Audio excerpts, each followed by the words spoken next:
గత వారం రోజుల కింద తెలంగాణ కేబినెట్ ఏదైతే ఉన్నదో జియో నెంబర్ 97 పేరుతోటి పాలిటెక్నిక్ విద్యను స్కిల్ స్కిల్ యూనివర్సిటీలో పరిధిలోకి తీసుకొస్తూ, అలాగే పాలిటెక్నిక్ అధ్యాపకులను లేబర్ డిపార్ట్మెంట్లోకి తీసుకొస్తూ ఈ యొక్క పాలిటెక్నిక్ విద్యను శక్తిలో కలపడాన్ని మేము తీవ్రంగా వ్యతిరేకిస్తున్నాం. పాలిటెక్నిక్ విద్యార్థులు అంటేనే టెక్నికల్ విద్యార్థులు. వీళ్ళను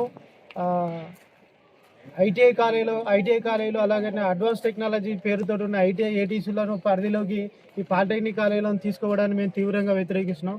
పాలిటెక్నిక్ అంటే ఇక్కడ technical education SBTET Telangana state board of technical education తెలంగాణలో ఉండే ఈ ఎస్బిటెట్లో పరిధిలో ఉండే ఈ పాలిటెక్నిక్ విద్యను ఏదైతే ఐటీఐ కాలేజ్ పేరుతోటి వీటీసీల పేరుతోటి ఉన్న స్కిల్ యూనివర్సిటీల పరిధిలోకి తీసుకురావడం మేము తీవ్రంగా వ్యతిరేకిస్తున్నాం. ఇక్కడ ముఖ్యమైన విషయం ఏంటంటే యంగ్ ఇండియా స్కిల్ యూనివర్సిటీ పేరుతో తీసుకొచ్చారు. ఈ స్కిల్ యూనివర్సిటీ పీపీపీ విధానంలో తీసుకొచ్చారు, పబ్లిక్ ప్రైవేట్ పార్ట్నర్షిప్ పరిధిలోకి తీసుకొచ్చారు. ఒక గవర్నమెంట్ ఏదైతే యూనివర్సిటీ పెట్టాలనుకుంటే దాన్ని పూర్తిగా ప్రభుత్వ ఆధీనంలోకి ఉండాలి. ఈ పీపీటీ అంటే సగం ప్రైవేటు సగం గవర్నమెంట్ ఉన్న యూనివర్సిటీ పరిధిలోకి ఈ మన తెలంగాణ రాష్ట్రంలో దాదాపు 58 ప్రభుత్వ పాలిటెక్నిక్ కాలేజీలు ఉన్నాయి. అలానే ఇంకా 10ల సంఖ్యలో ప్రైవేట్ పాలిటెక్నిక్ కాలేజీలు ఉన్నాయి. ఈ గవర్నమెంట్ పాలిటెక్నిక్ కాలేజీ అన్నింటినీ ప్రైవేట్ పాలిటెక్నిక్ పబ్లిక్ పాలసీలో ఉన్న స్కూల్ దాంట్లో స్కిల్ యూనివర్సిటీలో పెట్టడం వల్ల ఈ మొత్తం ఇదంతా నిర్వీర్యం అయిపోతుంది. ప్రభుత్వ పాలిటెక్నిక్ విద్యా సంస్థలు మొత్తం నిర్వీర్యం అయిపోయి వీళ్ళని వెట్టిచాకిరి అంటే వీళ్ళకి కార్పొరేట్లకి ఏ విధమైన స్కిల్స్ కావాలి, వాళ్ళకి ఏ విధమైన విధానాలు కావాలో అదే విధానాలను ఇందులో ప్రవేశపెట్టి వీళ్ళను టెక్నికల్ ఎడ్యుకేషన్ చదువుకున్న లేబర్ విద్యార్థులుగా మార్చే ప్రయత్నం ఇక్కడ జరుగుతున్నది. కాబట్టి మేము దీన్ని తీవ్రంగా వ్యతిరేకిస్తున్నాం. వీళ్ళు పాలిటెక్నిక్ విద్యార్థులు ఈసెట్ రాసుకొని లాటరల్ ఎంట్రీ విధానంలో బీటెక్ సెకండ్ ఇయర్లోకి వెళ్తారు. ఇప్పుడు ఈసెట్ ఎగ్జామ్ ఉన్నదా, వీళ్ళు లాటరల్ ఎంట్రీ ద్వారా బీటెక్ చదువుకోవడానికి అవకాశం ఉన్నదనే విధానం కూడా ఈ జియో నెంబర్ 97లో లేకపోలేదు. ఇట్లాంటి డైనామాలో ఉన్న పరిస్థితులలో విద్యార్థులకు ఏమి నెక్స్ట్ ఫ్యూచర్ కనిపించకుండా ఈ జియో నెంబర్ 97 అడవుడిగా కేబినెట్లో పెట్టి దాన్ని ఆమోదం తెలిపారు. విద్యార్థుల భవిష్యత్తు ఏంటని మేము ప్రభుత్వాన్ని కానీ టెక్నికల్ ఎడ్యుకేషన్ బోర్డు కానీ మేము డిమాండ్ చేస్తున్నాం. ఇప్పటికైనా తెలంగాణ ప్రభుత్వం రాష్ట్ర వ్యాప్తంగా ఈ పాలిటెక్నిక్ కళాశాల విద్యార్థులు చేస్తున్న ఉద్యమాన్ని వాళ్ళ యొక్క భవిష్యత్తును దృష్టిలో పెట్టుకొని ఏదైతే మీరు శక్తిలో కలపడాలని అనుకుంటున్నారో ఆ శక్తిలో నుంచి వేరు చేసి యథావిధంగా టెక్నికల్ బోర్డు ఎడ్యుకేషన్లోనే ఈ యొక్క పాలిటెక్నిక్ కాలేజీలు ఉండే విధంగా చూడాలి. అట్లాగనే పాలిటెక్నిక్ కాలేజీలో ఇప్పటికీ దాదాపు 58 పాలిటెక్నిక్ కళాశాలలో దాదాపు 96% సీట్లు ఫిలప్ అయినాయి. అద్భుతంగా నడుస్తున్న పాలిటెక్నిక్ కళాశాలను ఈరోజు పబ్లిక్ డొమైన్లో పెట్టేసి ఈ యొక్క ప్రైవేట్ కార్పొరేట్ పెట్టుబడిదారులకు బానిసలుగా మార్చే ఒక శక్తి స్కీమును ఏదైతే ఉందో దాన్ని మేము తీవ్రంగా వ్యతిరేకిస్తున్నాం. ఇదే విధానాన్ని మీరు కొనసాగిస్తూ జియో నెంబర్ 97 మీరు వెనక్కి తీసుకోకపోతే రాష్ట్ర వ్యాప్తంగా ఉద్యమాన్ని ఉధృతం చేస్తాం. కేసీఆర్ పట్టిన గతాన్ని రేవంత్ రెడ్డి నీకు పడుతుంది. నువ్వు వచ్చినాక విద్యా వ్యవస్థను మారుస్తా, నేనే విద్యాశాఖ మంత్రిగా ఉన్నా, నా దగ్గరనే ఎడ్యుకేషన్ సిస్టమ్ ఉన్నది, నేను మొత్తం ఎడ్యుకేషన్ రంగాన్ని గత 9.5 ఏళ్ళ కేసీఆర్ పాలనలో భ్రష్టు పట్టించారు, నేను ఎడ్యుకేషన్ సిస్టాన్ని బలోపేతం చేస్తాను రేవంత్ రెడ్డి, నువ్వేం చదువుకున్నావు, నీ చదువు ఏం చదువు నీకు అర్థమవుతుందని మేము డిమాండ్ చేస్తున్నాం.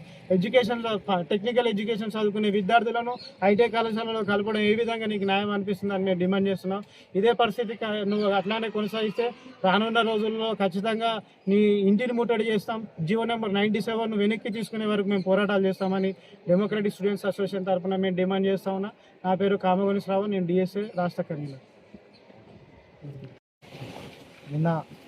గత వారం రోజుల కింద మొత్తము పాలిటెక్నిక్ డిప్లొమా అన్నింటినీ కలిపి శక్తిలో విలీనం చేయడాన్ని వ్యతిరేకిస్తూ రాష్ట్ర వ్యాప్తంగా ఉద్యమాలు నడుస్తున్న క్రమంలో నిన్న మహబూబాద్ డిస్టిక్ కలెక్టర్ ఆఫీస్కి విద్యార్థి సంఘాల ఆధ్వర్యంలో ముట్టడికి పిలిపివ్వడం జరిగింది. ఆ క్రమంలో పాలిటెక్నిక్ విద్యార్థులు దాదాపు ఒక 300-400 మంది విద్యార్థులు తమ ఆవేదనను ప్రభుత్వం పట్టించుకోకపోవడంతో విద్యార్థులు ఆవేదనకు గురై వాళ్ళ హక్కులను అడగడం కోసం శక్తిలో విలీనం చేయొద్దు, మమ్మల్ని మా భవిష్యత్తులను ప్రశ్నార్థకంగా మార్చొద్దు అని చెప్పి వాళ్ళందరూ కలెక్టర్ గారు నడవడానికి శాంతియుతంగా వెళ్తున్న వారిపై పోలీసులు అమానుషంగా వారిని అడ్డుకోగా వారు ఆ తోపులాట క్రమంలో కలెక్టరేట్ కార్యాలయం వైపు దూసుకువెళ్తున్న క్రమంలో విద్యార్థులను ఆపి వాళ్ళని ఏ విధంగా చిత్రహింసలు పెట్టారంటే ఒక దారుణంగా అసలు వీళ్ళు పోలీసులా లేకపోతే కాంగ్రెస్ పార్టీకి కొమ్ము కాస్తున్నారా అని చెప్పి సందర్భం మనం ప్రశ్నించుకోవాల్సిన అవసరం. ఎందుకంటే విద్యార్థులను గొంతు బట్టి నొక్కడం అంటే ఇది 307 అటెంప్ట్ మర్డర్ కింద మనం చూడాల్సిన అవసరం ఉన్నది. దీన్ని హైకోర్టు కూడా సుమోటోగా తీసుకోవాలని కూడా ఈ సందర్భంగా తెలియజేస్తా ఉన్నా. సుమోటో తీసుకొని ఎవరైతే మహబూబాద్ సిఐ ఎవరైతే రఘుపతి రెడ్డి ఉన్నారో ఆ రఘుపతి రెడ్డి గారిని వెంటనే విధుల నుంచి తొలగించి సస్పెండ్ చేయాలని చెప్పి మేము సందర్భంగా డిమాండ్ చేస్తూ ఉన్నాం. అదేవిధంగా శక్తిలో కలపడం ఏదైతే ఉందో ఈ విలీనం చేయడాన్ని తీవ్రంగా విద్యార్థి సంఘాలుగా పాలిటెక్నిక్ విద్యార్థులు అందరూ కూడా వ్యతిరేకిస్తున్నారు. ఎందుకనంటే వీళ్ళు ప్రైవేట్ పార్ట్నర్షిప్ నడిపేటువంటి అన్నిటికీ మొత్తం కూడా ప్రైవేటీకరణ చేయడం వల్ల విద్యార్థులు వీళ్ళు స్కిల్డ్ లేబర్గా తయారైపోతారు తప్ప వీళ్ళకి భవిష్యత్తులో ఎలాంటి ఉద్యోగాలు కానీ ఉపాధి కానీ దొరకదు. కాబట్టి వీళ్ళు భవిష్యత్తులో ఇబ్బంది పడతారు. 2-3 సంవత్సరాలు ఏదో కానీ తర్వాత మాత్రం ఇబ్బంది పడే అవకాశం చాలా ఉంటుంది. వీళ్ళ జీవితాలను ప్రశ్నార్థకంగా మార్చదు ముఖ్యమంత్రి గారు. ఒకవేళ అలాంటి ఆలోచన మీకు ఉండే ఉంటే ఈ ఆలోచన విరమించుకోపోయి ఉంటే రాష్ట్ర వ్యాప్తంగా ఎక్కడెక్కడైతే మీ కాంగ్రెస్ పార్టీ ఎమ్మెల్యేలు ఉంటారో వీళ్ళు ఇక కలెక్టర్ ఆఫీస్ చుట్టూ పోరు. ఎమ్మెల్యేల ఆఫీస్ దగ్గర పోయి టెంట్ వేసుకుని ఆన్న తింటారు, ఆన్నే పడుకుంటారు. ఏ రోజులైనా ఆన్నే ఉంటారు. మీరు శక్తిని విలీనం చేసినాక వీళ్ళ జీవితాలను ఆనం చేస్తారా, లేకపోతే మీరు వాళ్ళ జీవితాలను మెరుగుపరిచిన ఒక మంచి ఆలోచన తీసుకొని వెంటనే విలీనాన్ని వెనుక తీసుకుంటారా అనే ఆలోచన మీరు పునరాలోచన చేసి వెంటనే ఎవరైతే నిన్న జరిగినటువంటి ఆ బంద్లో వాళ్ళపైన కేసు పెట్టారు ఆ కేసులను కూడా విత్డ్రా చేయాలని కూడా సందర్భంగా తెలియజేస్తా ఉన్నాను. ఈ విద్యార్థులకు ఏమైనా భవిష్యత్తులో కానీ ఆ గొంతు కానీ ఏమైనా ఇబ్బంది జరిగి ఉంటే దాన్ని ఖచ్చితంగా ప్రభుత్వం బాధ్యత వహించాలని కూడా ఈ సందర్భంగా తెలియజేస్తా ఉన్నాను. నిన్న జరిగినటువంటి దుర్మార్గమైన ఘటన ఏదైతుందో దాన్ని డెమోక్రాటిక్ స్టూడెంట్స్ అసోసియేషన్గా తీవ్రంగా ఖండిస్తా ఉన్నాం.